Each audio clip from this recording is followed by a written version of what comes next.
Olá, querido estudante, eu sou o professor Douglas Gomes e venho trazer física para você. O encontro de agora é sobre torque ou momento de uma força, dependendo do livro que você pegue para estudar, ou você vai encontrar um termo ou outro. Bom, se você gostou desse assunto, deixa já o seu joinha. Quer ver mais vídeos como esse? Se inscreve aqui no canal e ativa o sino das notificações para receber aviso quando tiver vídeo novo. Quer aprender física comigo num curso feito especialmente para você? Acesse meu site, professordouglasgomes.com. Agora vem comigo para a gente entender mais esse assunto. Quando você vai tentar provocar o giro em alguma coisa, é muito provável que você faça o uso de uma alavanca. Esta alavanca que estamos utilizando aqui é chamada chave de roda. Esta chave de roda, ela é acoplada ao parafuso para te dar maior poder de provocar o giro nesse parafuso. Se você tentar desparafusar os parafusos de uma roda, você vai ter grandes dificuldades se tentar fazer isso só com a mão. Então você usa esta máquina, este equipamento chamado chave de roda para poder fazer isso. É obrigatório que o seu veículo tenha algo desse tipo para poder efetuar esta operação. Agora, por que razão? Quanto maior esta chave for, mais fácil é você conseguir provocar essa rotação. Tanto é que, às vezes, quando você não está conseguindo provocar a rotação deste parafuso, você pode colocar um cano de metal para prolongar esta barra. Quanto maior o comprimento da barra, mais fácil vai ser de provocar o giro. Nesse contexto, segue a definição de torque ou momento de uma força. O torque, ou momento de uma força, é a grandeza física que representa o poder de provocar rotação por meio desta força, em torno de um determinado ponto.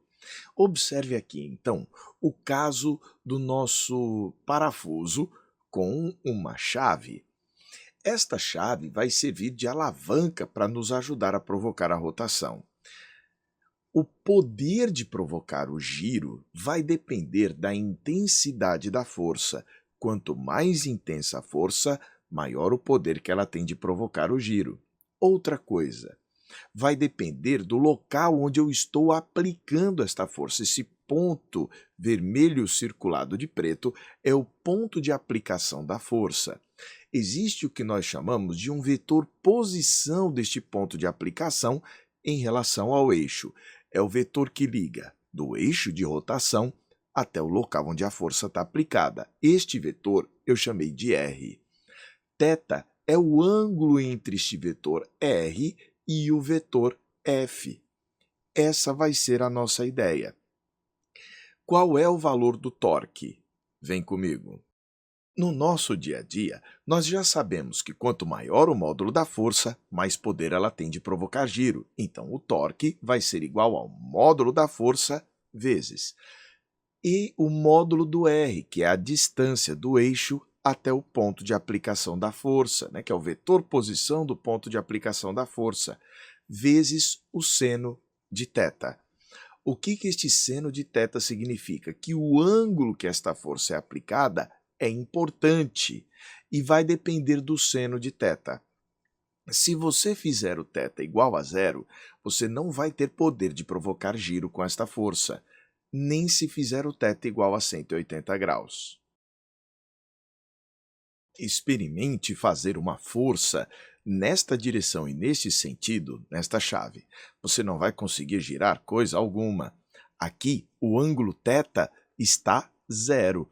Este ângulo θ, na hora que a gente girou esta força para cá, ele é zero. E o seno de 0 graus é igual a zero. Qualquer coisa vezes zero dá zero. Então, o torque vai ser zero. Não só quando θ é igual a 0 graus, mas também quando θ é igual a 180 graus. Se você fizer uma força empurrando esta chave nesta direção e neste sentido, mesma direção de R, mas sentido oposto ao de R, você vai ter o ângulo 180 graus. Então, quando duas coisas estão no mesmo sentido, o ângulo entre elas é zero. Quando elas estão na mesma direção, mas em sentidos opostos, o ângulo entre elas é 180 graus. Essa é a nossa principal ideia. Mas, Douglas, e aí? E aí que a gente tem um caso em que a gente consegue produzir torque e a capacidade de giro que esta força tem é de provocar um giro no sentido anti-horário. Essas duas forças aqui não têm esse poder. Se você quiser obter o maior valor de torque possível, facilitando a rotação aqui do nosso objeto, é interessante que o ângulo formado entre a força e o vetor posição do ponto de aplicação da força seja 90 graus, porque desta forma o seno vai ter o maior valor possível. O maior seno que existe é igual a 1, e o ângulo que tem este seno é o ângulo de 90 graus. Então, quero um máximo de torque para uma determinada força, faça com que esta força forme um ângulo de 90 graus com o vetor posição do ponto de aplicação. Existe uma outra estratégia para a gente obter o valor do torque. Qual será ela? Nós vamos trabalhar agora com o que nós chamamos de linha de ação da força. Todo vetor está contido numa reta. Esta reta aqui, que eu acabei de desenhar, é a chamada linha de ação da força. Então, se você tem uma força aí atuando, ela tem uma linha, uma reta de ação. A gente pode e vai definir uma nova grandeza chamada braço de alavanca. Toda força que efetua um torque tem uma propriedade chamada braço de alavanca, que é a distância da linha de ação da força até o eixo, ou seja, é a distância de uma reta até um ponto. E lá na matemática a gente aprende que a distância de um ponto à reta é, por definição, sempre a menor distância, aquela distância que forma 90 graus. Neste caso, ó, esta daqui. Então, esta distância dali para cá é o que a gente costuma chamar de braço de alavanca. A gente pode encontrar bem aqui um triângulo retângulo tradicional. Tá vendo que ali é o ângulo θ oposto pelo vértice, aqui deste lado é aquele mesmo ângulo θ de lá. Olhando para este triângulo verde, eu quero que você me diga quem é o seno de θ. Então, no triângulo verde, a gente vai escrever que o seno do ângulo θ é o cateto oposto, que é o tal do braço de alavanca, dividido pela hipotenusa, que é o módulo daquele vetor R. Passando o R para lá, multiplicando, você encontra de boa que o valor do braço de alavanca é o módulo daquele vetor R vezes o seno de θ. E agora eu vou colocar aqui esta nossa nova grandeza. B, o nosso braço de alavanca, que é igual a R vezes o seno de θ, pode vir substituindo aqui nessa história. Então, nós vamos substituir R seno de θ pelo tal do braço de alavanca. A maior parte dos livros de ensino médio de física trazem que o valor do torque é o módulo daquela força F vezes o valor do braço desta força, que vai ser a distância ali do eixo até a linha de ação da força. Quando nós vamos estudar os sentidos do torque, podem ser dois, ou o horário ou o anti-horário. O sentido horário é o mesmo sentido dos ponteiros do relógio, daí o nome, horário. Mas cuidado, muita gente quando fala girar no sentido horário, entende girar para a direita, porque no celular, experimenta rotacionar uma foto, ele não tem a opção de girar a foto no sentido horário. Ele tem a opção de girar a foto para a direita. Por quê? Porque geralmente se toma como ponto de referência esse ponto aqui de cima. Aí você fala, girar para a direita é girar no sentido horário. Porque também se você fizer isso com um carro, com o volante de um carro, girando o volante no sentido horário, o carro vai fazer uma curva para a direita. Por outro lado, se a gente girar no sentido anti-horário, pegando este ponto de cima para a esquerda, a gente costuma ver nos celulares o termo rotação para a esquerda. Feio, né? O correto seria rotação no sentido anti-horário. Mas, Douglas, por quê? Porque no anti-horário, em cima está indo para a esquerda e embaixo está indo para a direita. E esta força que você está olhando aqui, ela está provocando torque em que sentido? Horário ou anti-horário? A dica que eu te dou é: desenhe uma circunferência aqui, ó, com o centro ali no nosso eixo, mas com a sua curvatura passando aqui por este ponto B. Pronto, consegue imaginar uma circunferência aqui nesta região? Se for mais difícil, é só pensar numa circunferência, ó, com centro ali no eixo. Agora, observe, então, que esta força F estaria provocando um giro neste sentido, ó, para cá, que é o sentido anti-horário.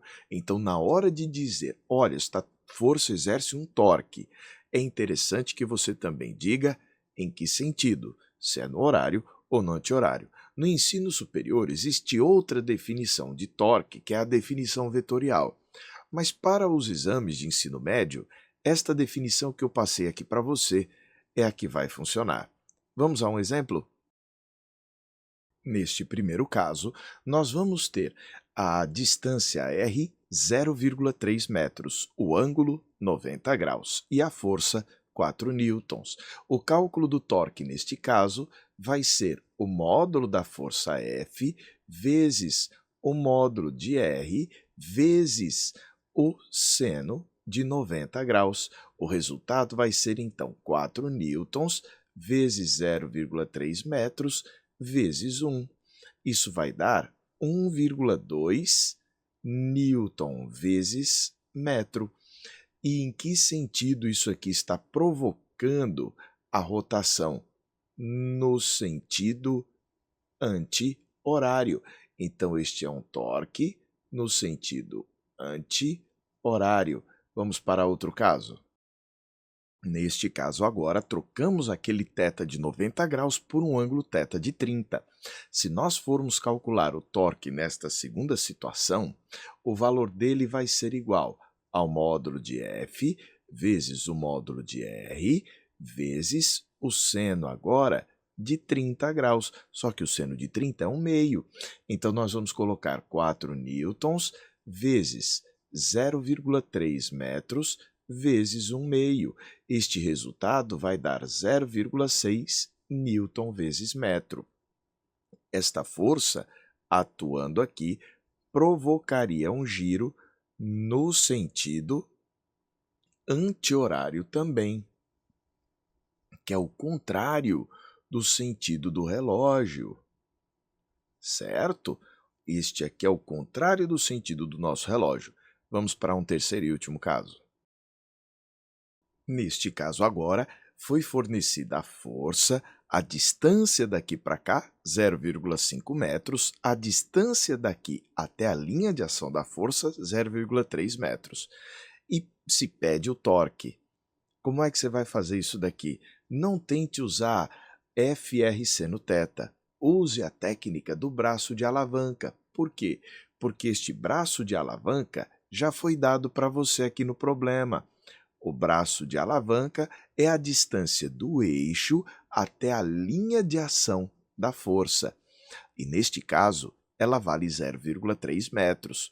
Vai ser muito melhor trabalhar direto com ela. Se você quisesse trabalhar com ângulo, seria possível, não vou negar, mas que ia dar muito mais trabalho, ia. Neste último caso, então, nós utilizamos o valor da força 4 newtons, o valor do braço, que deu 0,3, não vamos usar o 0,5 aqui, e o resultado foi 1,2 newton vezes metro. Ficou muito mais fácil usar o braço, mas se você não se convenceu disso, eu vou te dar uma outra solução. Observe que o seno deste ângulo θ, que é o ângulo formado entre o R e o F, o seno de θ é cateto oposto sobre a hipotenusa, neste triângulo retângulo verde aqui. O cateto oposto é 0,3, a hipotenusa 0,5, então o seno de θ é 0,3 sobre 0,5. O valor do torque, usando a fórmula anterior, é a força vezes o módulo deste vetor R vezes o seno de θ. Então, seriam 4 vezes 0,5, então 4 newtons vezes 0,5 metros, vezes o seno disso aqui, que é 0,3 por 0,5. O 0,5 cancela com 0,5 e 4 vezes 0,3 dá 1,2, ou seja, dá a mesma resposta. Nesse vídeo, eu tentei mostrar para você uma forma simplificada, de forma simples, como calcular o torque. Aí você fala, mas Douglas, não foi nada simples, eu sei. Um primeiro contato com essa matéria sempre dá um nó na nossa cabeça. Mas insista que dá para você aprender com tranquilidade se você persistir no assunto. Existem muito mais temas, né? Existem muito mais temas a respeito de torque para a gente trabalhar. Em outros vídeos, a gente vai comentar esses assuntos. Se você gostou, deixe o seu joinha. Quer ver mais vídeos como esse? Se inscreva aqui no canal e ative o sino das notificações para receber aviso quando tiver vídeo novo. Quer aprender física comigo no curso feito especialmente para você? Acesse meu site, professordouglasgomes.com. Um forte abraço e até a próxima. A gente se vê.